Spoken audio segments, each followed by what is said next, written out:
जय श्री कृष्णा, राधे राधे। आप सभी कैसे हैं? आशा करती हूँ आप सभी अच्छे होंगे, तंदुरुस्त होंगे, स्वस्थ होंगे। आज मैं आपके सामने फिर से एक रीडिंग के साथ आई हूँ। रीडिंग में इतना ही कहूंगी, जितना रेजोनेट होता है उतना ही लीजिएगा, बाकी दूसरों के लिए छोड़ दीजिएगा। और अगर किसी को पर्सनली कंसल्टेशन लेना है, उसके लिए ऊपर दिए गए नंबर पे आप व्हाट्सअप कर सकते हैं। कॉल्स को अवॉइड करें। कोई टैरो और न्यूमरोलॉजी सीखना चाहता है, उसके लिए भी ऊपर दिए गए नंबर पे आप संपर्क कर सकते हैं। आपको एक रिक्वेस्ट है कि आप फेक अकाउंट से बच के रहें। अगर आपको कोई गलत नंबर से अप्रोच करता है तो आप ब्लॉक कर सकते हैं। आपको सिर्फ और सिर्फ एक ही नंबर से बातचीत की जाएगी। वो नंबर है 8877751171। इस नंबर के अलावा कहीं और से अप्रोचिंग आती है तो आप ब्लॉक कर दीजिए। फिर हम रिस्पॉन्सिबल नहीं है, आप अननेसेसरी आपके पैसे डूब जाएंगे, तो इस चीज का खास ध्यान देना है। तो इसी के साथ ही आज हम रीडिंग स्टार्ट करेंगे। ईश्वर आपको क्या बताना चाहते हैं आज? क्या गाइडेंस, क्या मोटिवेशन आप लोगों के लिए आ रहा है? हे ईश्वर, हे गणपति बप्पा, हे भोलेनाथ, हे शिव शक्ति, आज मेरे यूवर्स के लिए क्या गाइडेंस, क्या मोटिवेशन आज आप भेज रहे हैं? हे ईश्वर, हे गणपति बप्पा, हे भोलेनाथ, हे शिव शक्ति, आज मेरे यूवर्स के लिए आज आप क्या गाइडेंस, क्या मोटिवेशन भेज रहे हैं? हे ईश्वर, हे गणपति बप्पा, ओम नमः शिवाय, ओम नमः शिवाय, ओम नमः शिवाय,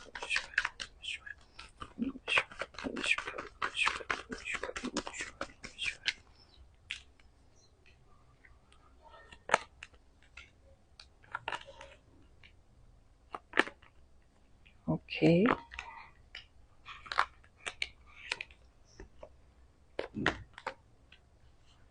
All right.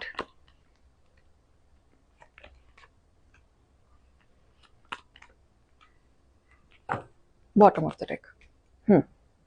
बहुत ही पॉजिटिव कार्ड आए हैं। यहाँ एक अथॉरिटी दिख रही है मुझे, एक ऐसी अथॉरिटी जैसे कि आप बहुत लीडरशिप क्वालिटी है आपके अंदर, मैनेजमेंट स्किल आपका अच्छा है, प्लानिंग आपकी अच्छी होती है, वर्कआउट आप अच्छे करते हैं, एग्जीक्यूशन आपकी अच्छी है, क्वालिटी बहुत अच्छी है आपके अंदर। अगर आपको कोई काम दे दिया जाए तो आप परफेक्शन वे में करके दिखाते हैं, जोश के साथ करके दिखाते हैं, थोड़ा सा फ्रीडम की तरह काम करते हैं, रिस्ट्रिक्शन में काम नहीं कर पाते। जितना काम आपको दे दिया जाए वो काम आप 100% करते हैं और एक फिनिशिंग के साथ करते हैं। तो आपके अंदर क्वालिटी तो मुझे बहुत अच्छी खासी दिख रही है। आपको ऐसा लगता होगा कि आप थोड़े से कम हैं या आपके अंदर कुछ तो कमी है, लेकिन ये आपकी गलत फहमी है। यहां मुझे ऐसा नहीं दिख रहा है कि आपके अंदर कोई कमी है। इंट्यूटिव है आप, पावर है आपके अंदर। आप कोई ना कोई काउंसलर हो सकते हैं यहाँ पे, मोटिवेशन स्किल अच्छी हो सकती है आपकी।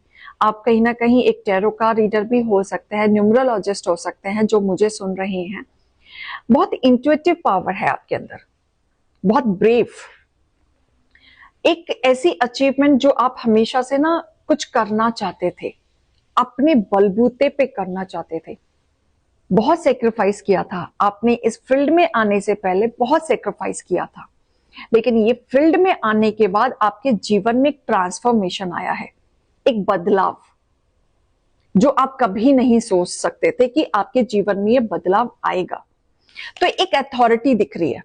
अगर आप कंपनी में हैं तो एक आप अच्छे पोस्ट पे हो सकते हैं, आप एक अच्छे टीचर हो सकते हैं, अच्छे काउंसलर हो सकते हैं, जो प्रेम भाव के साथ अपने जीवन में आगे बढ़ने में विश्वास रखते हैं।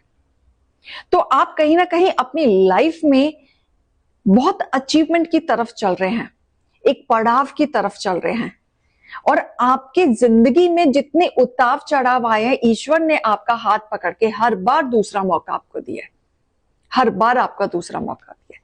लेकिन यहाँ पे आपको लेके एक स्टक एनर्जी भी आई है, इतनी प्यारी एनर्जी जो मेरे सामने आई, तो मेरे को ये स्टक एनर्जी थोड़ी सी खटकने लग गई। क्योंकि ये जो एनर्जी जिस भी इंसान के लिए आ रही है बहुत ही पॉजिटिव। अगर ये ऐसे ही पॉजिटिव चलते रहे तो अपने जीवन में नेम फेम जरूर कमा सकते हैं, एक स्टेटस कमा सकते हैं। लेकिन एक नेगेटिव एनर्जी है कि कोई ना कोई है जो आपके जीवन में चैलेंज क्रिएट करता है, कोई ना कोई है जो अड़चने डालता है, आपके दिमागी के साथ खेलता है, जहां आपके विचार उल्टे हो जाते हैं। यहां अगर मैं कहूं तो देखो, आपकी किस्मत की चाबी आपके ही हाथ में है। अब इसको किस तरीके से घुमाना है वो आपके हाथ में है। अगर लोग आपको डिस्टर्ब कर रहे हैं तो इनको बीच में से हटा दिया जाए। आप फोकस्ड है, आप क्लियर है, आपका भाग्य आपके हाथ में लिखा हुआ है। आप जिस तरीके से चल रहे हैं, चलते चलते चलते आप एक रेस पकड़ते हैं, फिर वो रेस पकड़ते ही आप रुक जाते हैं, ये कमी हो जाती है आपके अंदर। वो नहीं लाना है। लोग आएंगे जहां आपके विचार बिगड़ेंगे और आपके इंट्यूशन फिर खराब होगा। थर्ड पार्टी इन्वॉल्व रहेगी, चैलेंज क्रिएट करेंगे, कॉम्पिटिटर आ सकते हैं आपके सामने। लेकिन हिम्मत नहीं हारना है, क्योंकि आप एक मंजिल के लिए बने हैं। आप स्ट्रिक्ट हो जाते हैं, कई बार आपके शब्द थोड़े से हार्श हो जाते हैं, वो नहीं रखना है। क्योंकि देखो, आप डिवाइन के बच्चे हैं, ब्लेसिंग है, पूर्वजों की ब्लेसिंग है, बैलेंस्ड इंसान है आप। किसी का दिल दुखाना आपका कर्तव्य नहीं है, इस चीज में विश्वास रखते हैं। आप आगे बढ़ने में विश्वास रखते हैं, लोगों को साथ लेके चलने में विश्वास रखते हैं। लेकिन फिर भी आप कंफ्यूज हो जाते हैं, आपको कंफ्यूज कर दिया जाता है। तो आपकी किस्मत की चाबी आपको जरूर मिलेगी। ये ईश्वर की तरफ से संकेत है कि आपको ही मिलेगी, आपका भाग्य आपके साथ है। लेकिन ये किस्मत की चाबी आपके हाथ में ही है कि जो अथॉरिटी मैं यहां देख पा रही हूं, या तो इन्हीं के साथ आप चलते रहो या विचारों के साथ चलते रहो। तो मैं गाइडेंस यही दूंगी कि जो क्वालिटी ईश्वर ने आपको दी है उसको आप ज्यादा इंपॉर्टेंस दो। अगर आपका कोई चैलेंज क्रिएट कर रहा है, आपके विचारों के साथ खेल रहा है, या जानबूझ के कोई तीसरा बंदा आके आपको डिस्टर्ब कर रहा है, तो उनसे आप बातचीत करना बंद कर दें, इंपॉर्टेंस देना बंद कर दें, अपनी लाइफ से डिलीट कर दें ऐसे लोगों को। जो भी आपको डिस्टर्ब कर रहा है आपको आगे बढ़ने से, आपको करियर में आगे बढ़ने से, उनको अपने रास्ते से हटा दिया जाए, इंटरटेन करना बंद कर दिया जाए। क्योंकि आप अपनी लाइफ में नहीं तो ऐसे ही कंफ्यूज घूमते रहेंगे और आप कंपैरिजन में ही चलते रहेंगे। अच्छा करते करते भी आपको अपने अंदर कमियां नजर आनी शुरू हो जाएंगी। फाइनेंशियली आप अच्छा कमा लेते हैं, लेकिन फिर भी नेगेटिविटी है, आप इंजॉय नहीं कर पा रहे उस पैसों का। तो जब आप नेगेटिविटी में रहेंगे तो आप अपने पैसों का एंजॉय भी नहीं कर पाएंगे। कॉन्फिडेंस लेवल आपका कभी कभी लो हो जाता है। सब कुछ है आपके पास, राजा हैं आप और रानी हैं आप, सब कुछ कर सकते हैं। लेकिन कुछ लोग हैं जो आपको पॉलिटिक्स करके आपके विचारों के साथ खेलते हैं। वहां आपको सतर्क रहना है, वहां आपको अपनी चीजों पे ध्यान देना है। ऐसे लोगों के चक्कर में आके अपनी एनर्जी को स्ट्रक नहीं करना है। आपके जीवन में बहुत कुछ लिखा जा रहा है, आपके फेवर में बहुत सारी चीजें आते हुए मुझे दिख रही हैं, क्योंकि आप बहुत समझदार इंसान हैं, बहुत पावरफुल इंसान है। आप जीत के लिए बने हैं और जीत आपके सामने आएगा ही आएगा। Win win outcome is forecast, यानी कि आपके जीवन में जीत ही आएगा। कम्युनिकेशन, हार्श होने की जरूरत नहीं है। जब लोग आके कुछ बोल रहे हैं तो अपना टाइम ऐसे लोगों में बर्बाद ना करें जो समझते नहीं हैं। आप कहते हैं ना ए फॉर एप्पल, तो वो बोलेंगे ए फॉर एप्पल नहीं, ए फॉर कैट। ये वो वाले व्यक्ति हैं, तो इन्हें सीधी लैंग्वेज समझ नहीं आती। तो ऐसे लोगों में टाइम बर्बाद ना करके अपना यूटिलाइज करें। आपको पता है ए फॉर एप्पल, आप क्लियर हो तो आप अपना रास्ता आगे बढ़ाओ। दूसरों को सिखाने के चक्कर में खुद डूब जाओगे। उसको कितना भी सिखा लो, वो फिर भी ए फॉर कैट ही बोलेगा, एप्पल नहीं बोलेगा। और कब तक अपने आप को प्रूफ करते रहोगे, है ना। इमोशंस को कंट्रोल करो, बैलेंस करो, अप एंड डाउन करने की जरूरत नहीं, और ऐसे लोगों के लिए तो खासकर नहीं जो डिजर्व नहीं करते। ठीक है, पर्सनल इश्यूज जिनके भी चल रहे थे वो सॉल्व होते हुए मुझे यहां दिख रहे हैं। पर्सनल इश्यूज की वजह से भी अगर आपके जीवन में डिस्टर्बेंस था कि मैं पर्सनल लाइफ देखूं या प्रोफेशनल लाइफ देखूं, जीवन में शांति ही नहीं है, तो आप बैलेंस करें।